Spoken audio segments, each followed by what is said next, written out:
Everyone, last video तक मैं आपको आर एनवायरनमेंट के बारे में बता रही थी. I told you about different types of consumers, है ना, herbivores and carnivores. So now let us start with food chain. Food chain. So what is food chain? तो write down. Food chain is the sequential series of organisms. Food chain is the sequential series of organisms in which one organism eats the other. In which one organism eats the other, है ना, for energy. For energy. ठीक है. Food chain का this is definition. लिखो. Each level in food chain. Each level in food chain comprises the trophic level, है ना. Each level in food chain comprises the trophic level. So what is trophic level? Trophic level मतलब कि जैसे कि trophic मतलब nutrition, है ना, उसका लेवल. So अगर कोई मान लेते हैं प्रोड्यूसर है ना, तो producer belongs to the first trophic level. So let us write it down, है ना. मान लेते हैं हम सबसे पहले प्रोड्यूसर है. प्रोड्यूसर आपका फर्स्ट ट्रोफिक लेवल में हो जाएंगे. ठीक है. याद रखना, फर्स्ट ट्रोफिक लेवल को हम सबसे नीचे डिनोट करते हैं, एंड जैसे जैसे हम ऊपर आते हैं हम कंज्यूमर्स, फिर सेकेंडरी कंज्यूमर्स, टर्शियरी कंज्यूमर्स, इस तरीके से ऊपर जाते जाते. तो प्रोड्यूसर्स को भी एनर्जी कहाँ से मिलेगा? फ्रॉम सनलाइट, है ना. सनलाइट से प्रोड्यूसर को भी एनर्जी मिलेगा. ठीक. नाउ प्रोड्यूसर्स के बाद आते हैं आपके प्राइमरी कंज्यूमर्स. Primary consumers. ये जो प्राइमरी कंज्यूमर्स है आपके, these are also called as herbivores, है ना. These are also called as herbivores. So these will be your second trophic level. ठीक है. उसके बाद फिर आपके क्या आएंगे? सेकेंडरी कंज्यूमर्स आएंगे, जो इनको भी खाएंगे. Secondary consumers. Secondary consumers will be your carnivores. किस तरह के कार्निवोर्स? प्राइमरी कार्निवोर्स, है ना. Primary carnivores. ठीक है. तो ये किस लेवल ऑफ न्यूट्रिशन पे आ जाएंगे? They will be in the on the third trophic level.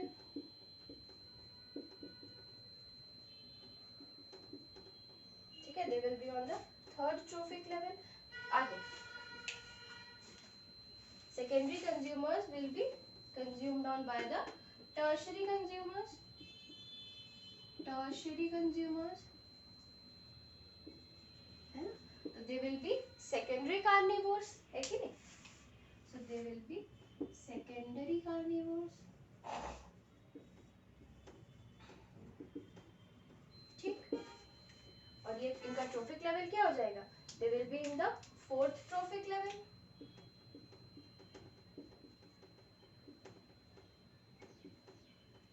ठीक है.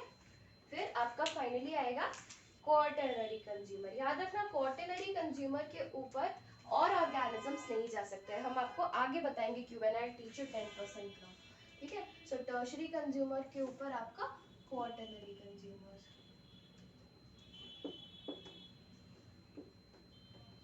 ठीक है. सो क्वार्टरनरी कंज्यूमर्स में आपके आ जाएंगे. Quaternary consumers will be your tertiary carnivores, and they will belong to your fifth trophic level. Fifth trophic level, है ना. याद रखना, मैक्सिमम टू मैक्सिमम किसी फूड चेन में आपको 5 ट्रोफिक लेवल ही मिल सकते हैं, उससे ज्यादा नहीं मिलते. So write down, normally there are 4 to 5 trophic levels in an ecosystem. I'm very sorry, there are 4 to 5 trophic levels in a food chain. ठीक है. So this is your energy flow, है ना. So now let us next में लिखो types of food chain. Types of food chain.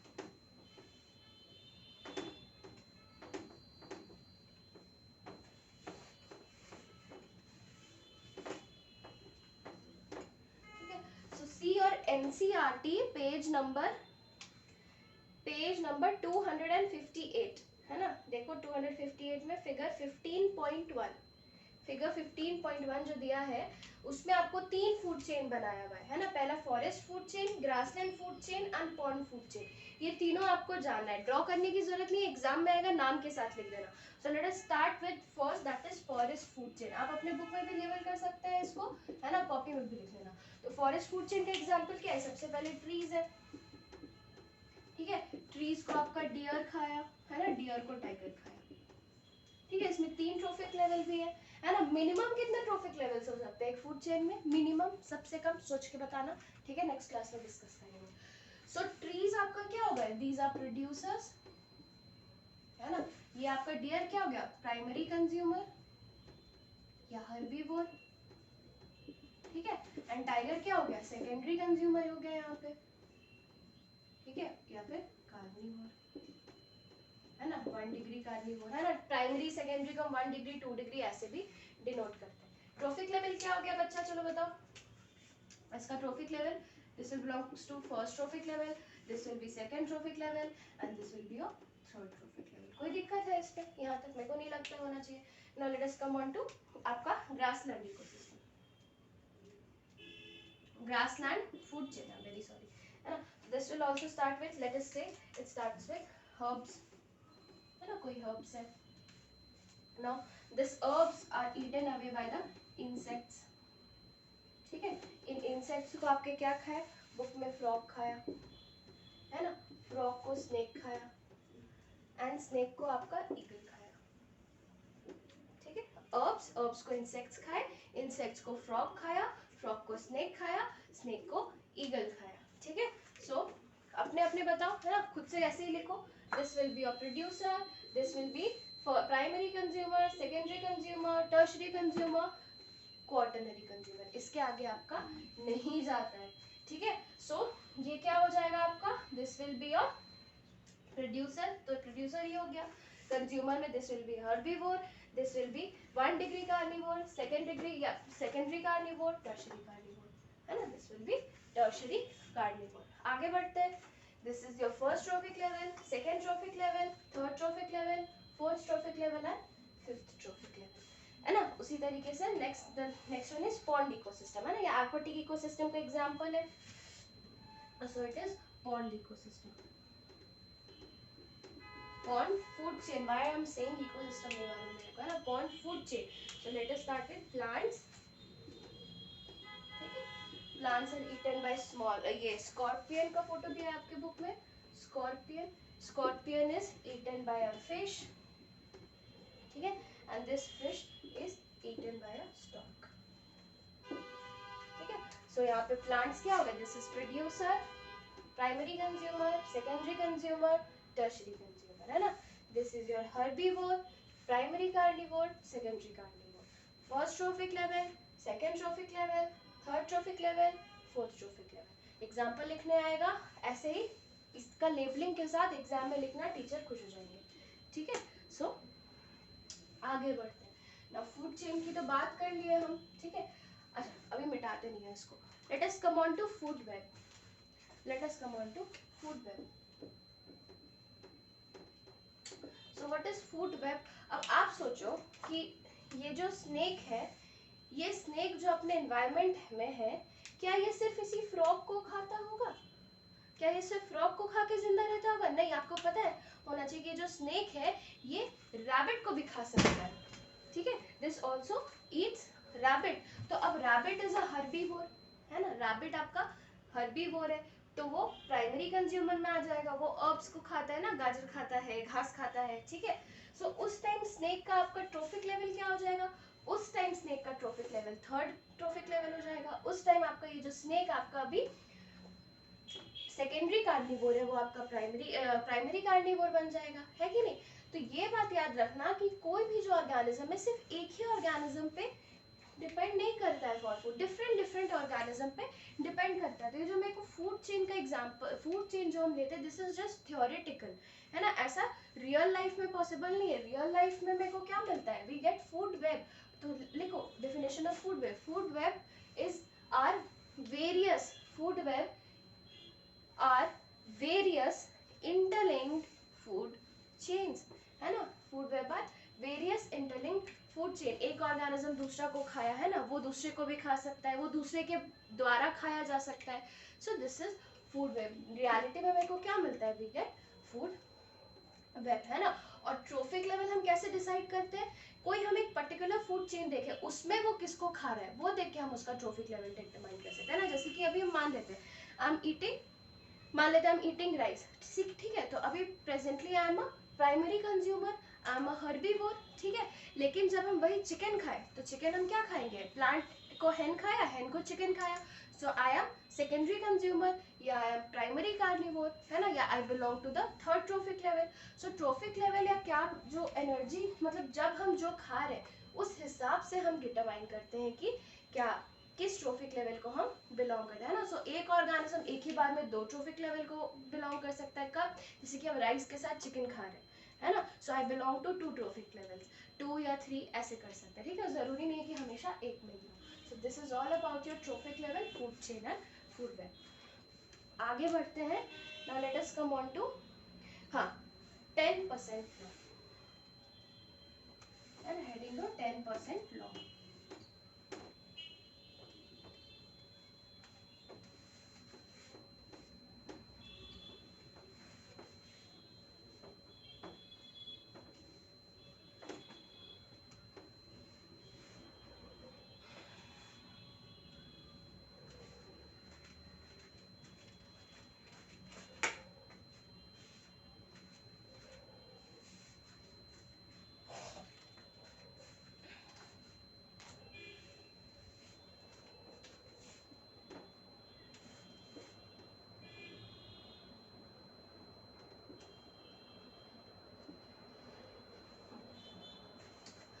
तो याद रखना कि जो ग्रीन प्लांट्स या प्रोड्यूसर होते हैं,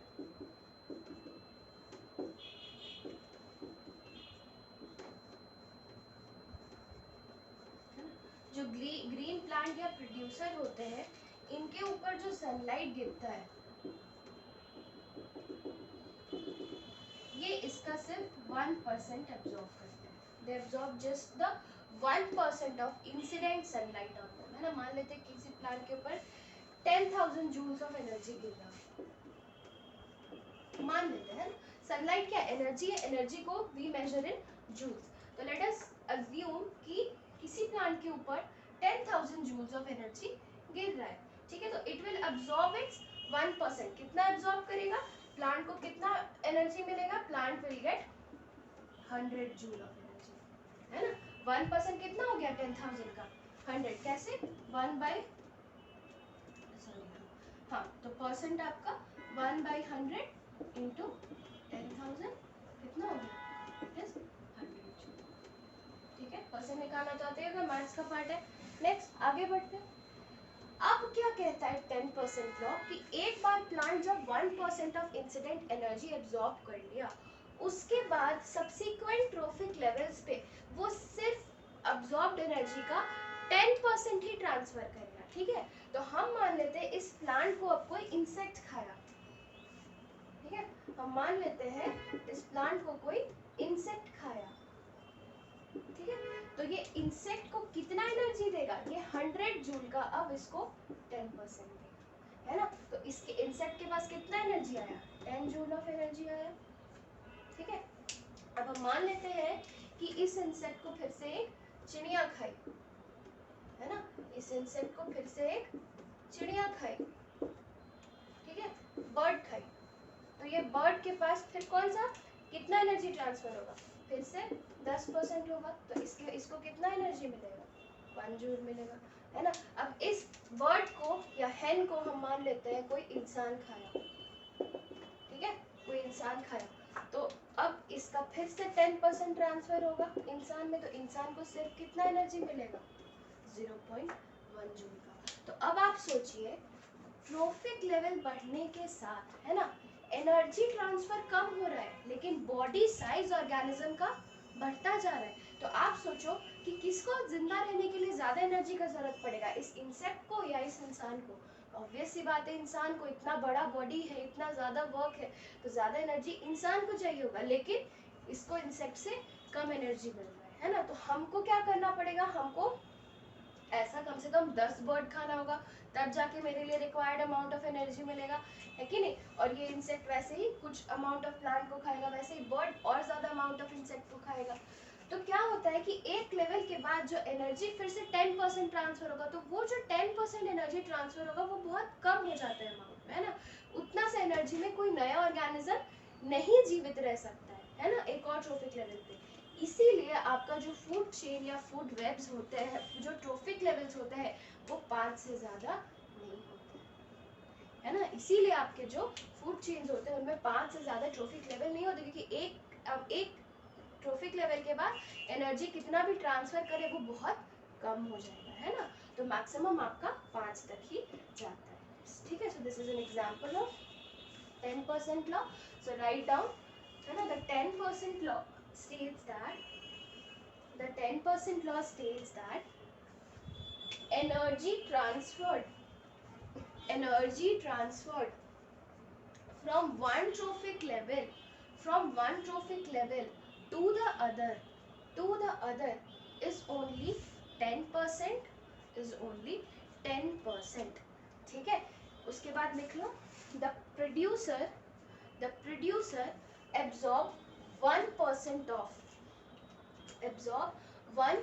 of initial sunlight या initial energy falling on them, ठीक है। producers absorb only 1% of initial energy falling on them, ये एक स्टार्टिंग का एक्सेप्शन, उसके बाद 10%। सो दिस इज योर 10% लॉ, है ना। ये आपको एक्सप्लेन करने आ सकता है एग्जाम में। उसके बाद एक और चीज है, एक और आपका ये लिख लो,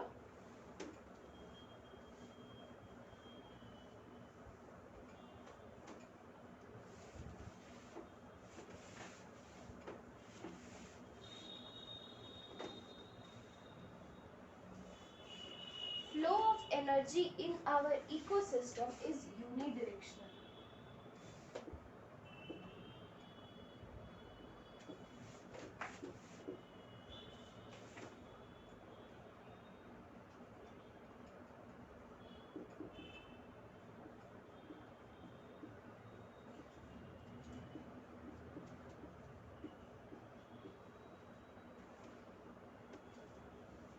flow of energy in our ecosystem is unidirectional, है ना। प्लांट से एनर्जी इंसेक्ट में ट्रांसफर हुआ, इंसेक्ट से बर्ड में हुआ, है ना, बर्ड से ह्यूमन में हुआ। क्या ह्यूमन को बर्ड खा सकता है? नहीं, कभी नहीं, है ना। ह्यूमन को बर्ड भी खाएगा अगर हम मान लेते हैं, तो फिर आगे के ट्रोफिक लेवल में चल जाएगा, है ना। इट इज नेवर पॉसिबल कि आपका कोई एनर्जी आपका 5th से 4th ट्रोफिक लेवल पे चल जाए, कभी नहीं, वो हमेशा आगे ही होगा, ठीक है। So flow of energy in our ecosystem is unidirectional, है ना। हमेशा सनलाइट प्लांट से आएगा, प्लांट कभी भी सन को सनलाइट नहीं लौटा सकता है, ठीक है। प्लांट को बर्ड खाए ना, बर्ड कभी प्लांट को नहीं खा सकता है। तो बर्ड से कभी भी आपका प्लांट में एनर्जी ट्रांसफर नहीं होगा, हमेशा सक्सेसिव ट्रोफिक लेवल्स में होगा, कभी भी आगे का ट्रोफिक लेवल से पीछे वाले ट्रोफिक लेवल तक कभी भी एनर्जी का फ्लो नहीं होता है। So flow of energy in our ecosystem is always unidirectional, है ना। यहाँ तक आई डोंट थिंक सो कोई प्रॉब्लम होना चाहिए। Then now give the heading decomposers, है ना। हमने प्रोड्यूसर के बारे में पढ़ लिया, कंज्यूमर्स के बारे में पढ़ लिया, let us come on to decomposers, है ना, last biotic component of our ecosystem. So third is are decomposers,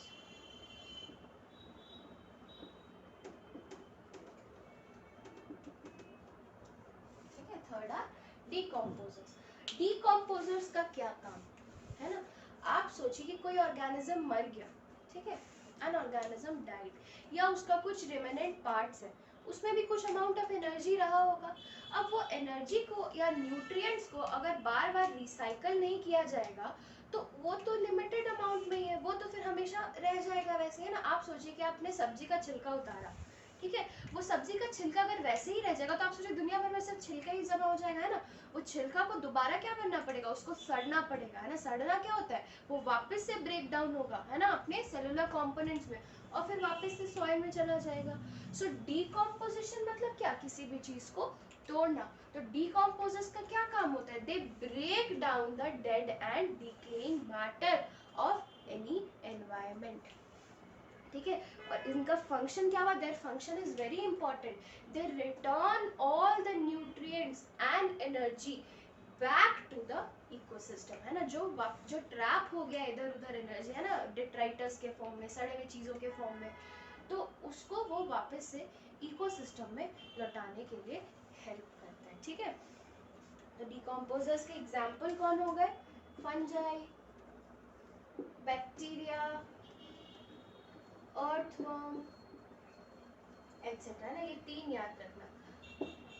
अब इसमें एक चीज बताने की जरूरत है, ये जो अर्थवर्म है बाबू, है ना, ये आपका क्या करता है, ये डायरेक्टली डिकम्पोज तो नहीं करता है, लेकिन जो मैटर है उसको छोटे छोटे टुकड़ों में तोड़ देता है ना। जो भी डेड ऑर्गेनिज्म है उसको छोटे छोटे टुकड़ों में तोड़ देगा, तो उससे क्या होगा, जो भी बैक्टीरिया या फंजाई है उनका काम करना आसान होता है ना। तो दे हेल्प इन फ्रैगमेंटेशन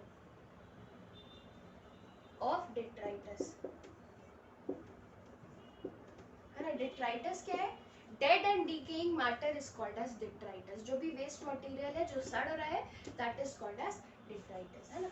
अब आते हैं बैक्टीरिया या fungi, they utilize a mode of nutrition for decomposition which is known as saprotrophic, which is known as saprotrophic mode of nutrition, है ना। this is also a type of heterotrophic mode of nutrition। ये heterotrophic का ही एक part है ना, 2 ही तरह का nutrition होता है, ऑटोट्रोफिक एंड हेट्रोट्रोफिक, ठीक है। फिर हेट्रोट्रोफिक आपका अलग होता है, हेट्रोट्रोफिक में एक तरह आता है सैप्रोट्रोफिक, जैसे होलोजोइक था, पैरासिटिक था, वैसे ही एक आ गया आपका सैप्रोट्रोफिक। अब होलोजोइक में क्या था कि जो भी ऑर्गेनिज्म है वो अपने बॉडी के अंदर खाना लिया, फिर उसको डाइजेस्ट किया, है ना। अच्छा, कोई भी मेरे बॉडी के अंदर केमिकल रिएक्शन, है, डाइजेशन भी क्या है, केमिकल रिएक्शन है।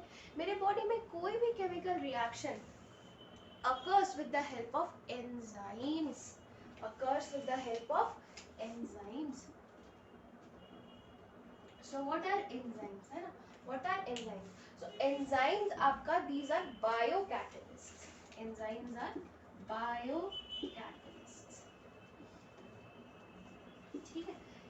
कैटलिस्ट में तो समझते हैं, केमिस्ट्री में पढ़ा होगा, what is a catalyst, catalyst is any substance which speeds up the rate of reaction, है ना, without taking part in the reaction. वो एक्चुअली अपना पार्ट नहीं लेता है केमिकल रिएक्शन, है ना, ना प्रोडक्ट का पार्ट होता है ना रिएक्टेंट का पार्ट होता है, लेकिन उसका काम क्या होता है, वो आपका रेट ऑफ रिएक्शन बढ़ा देता है, ठीक है। The catalyst increases the rate of reaction. तो हमारे बॉडी में भी जितने केमिकल रिएक्शंस हो रहे हैं बाबू, they are because of some biocatalyst। bio मतलब क्या, related to life, है ना। तो जो कैटलिस्ट बायोलॉजिकल ऑर्गेनिजम्स में, लिविंग में काम करे, they are enzymes, ठीक है। तो जो आपने खाना खाया तो आपका पेट में डाइजेशन हो रहा है, डाइजेशन कैसे हो रहा है, वेरियस एंजाइम्स रिलीज होता है, जैसे कि पेप्सिन, ट्रिप्सिन, है ना, लाइपेज, अमाइलेज एटसेट्रा, है ना। ये सब क्या करता है, आपका फूड को तोड़ता है। फूड को तोड़ना क्या है, एक तरह का केमिकल रिएक्शन है।